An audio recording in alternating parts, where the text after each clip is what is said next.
Assalamualaikum warahmatullahi wabarakatuh. Saya Najatul Rahma dari kelas 1 KPIE. Pada kesempatan kali ini saya akan menjelaskan tentang ulumul hadis. Yang akan kita bahas pada kali ini adalah sanad dan rawi, matan, sikhot, at-tahammul waladah, metode periwayatan hadis. Dalam metode periwayatan hadis ada 7 pembahasan, yaitu sima, kiroah, ijazah, munawalah, mukhotobah, i'lam, dan wijadah. Yang pertama, sanad.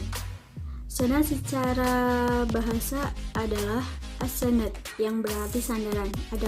Adapun secara istilah adalah rangkaian para periwayat hadis yang menghubungkan sampai kepada redaksi hadis, atau bisa didefinisikan para periwayat hadis yang menukilkan atau menyampaikan hadis kepada kita.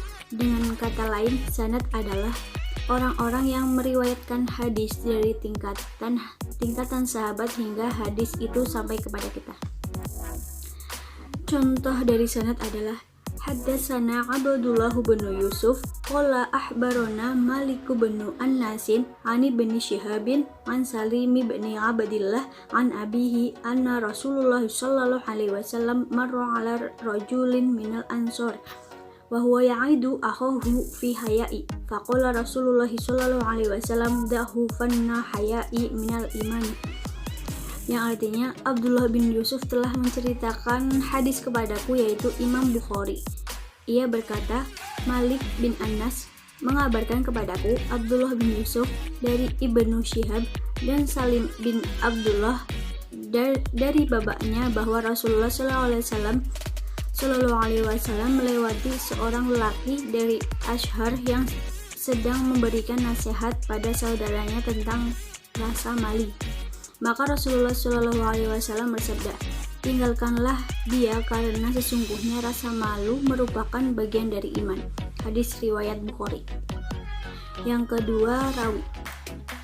Rawi adalah penyampaian hadis atau periwayatan hadis, baik itu meriwayatkan melalui lisan maupun tulisan yang ia dengar langsung dari gurunya. Contoh rawi atau periwayatan rawi.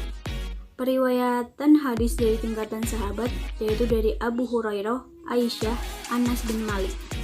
Yang dari tingkatan tabi'in, Umayyah bin Abdullah bin Khalid, Sa'id bin Al-Musayyib. Periwayatan hadis dari tingkatan mudawwin, Imam Bukhari, Imam Muslim, Imam Anas, Imam Ahmad. Yang ketiga, matan. Matan atau al-mat menurut bahasa adalah mirfatain min al-ardi atau tanah yang meninggal, sedangkan menurut istilah adalah kalimat tempat berakhirnya sanad. Berkenaan dengan matan atau redaksi hadis, maka ada beberapa yang perlu dipahami, yaitu ujung sanad sebagai sumber redaksi, apakah berwujud pada nabi atau bukan. Matan hadis itu sendiri dalam hubungan dengan hadis lain yang lebih kuat sanadnya. Apakah ada yang melemahkan atau menguatkan, dan selanjutnya dengan ayat dalam Al-Quran, apakah ada yang bertolak belakang. Contoh dari matan. Haddatsana Sulaimanu ayyur-Rasubi'i qala haddatsana Ismail bin Ja'farin qala haddatsana Nafi'u bin Malik bin Abi Amirin Abu Suhailin an abihi an Abi Hurairah an abin Nabi sallallahu alaihi wasallam qala ayyahul munafiqi salasah idza hadasa kadzdzaba wa idza wa'ada ahlafa wa idza tu'mina khana. Menceritakan kepada kami Sulaiman, Abu Ar-Rabi berkata telah menceritakan kepada kami Isma bin Ja'far berkata telah menceritakan kepada kami Nafi'ain bin Malik bin Abu Amir Abu Suhail dari bapaknya dari Abu Hurairah. Dari Nabi Sallallahu alaihi wasallam, beliau bersabda, tanda-tanda munafik ada 3: jika berbicara berdusta, jika berjanji mengingkar, dan jika diberi amanah ia berkhianat. Hadis riwayat Bukhari. Yang ketiga sikhot at-tahammul waladah. Tahammul dalam bahasa artinya menerima dan ada artinya menyampaikan. Jika digabung dari kata al-hadis berarti kegiatan menyampaikan riwayat hadis. Hubungan antara perawi dengan perawi lain merupakan kegiatan penerimaan dan penyampaian riwayat hadis. Menurut istilah, at-tahammul adalah menerima dan mendengar suatu periwayat hadis dari seorang guru dengan menggunakan beberapa metode tertentu. Sedangkan al-ada adalah menyampaikan atau meriwayatkan suatu hadis kepada orang lain.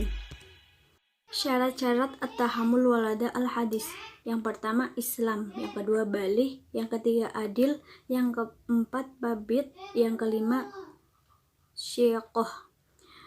Babit adalah kemampuan seorang perawi dalam memahami dan menghafal hadis dari gurunya. Sedangkan syiqoh adalah hadis yang diriwayatkan tidak berlawanan dengan hadis yang lebih kuat atau dengan Al-Quran. Syarat menerima hadis, tamyiz itu bisa membedakan mana yang baik dan mana yang benar.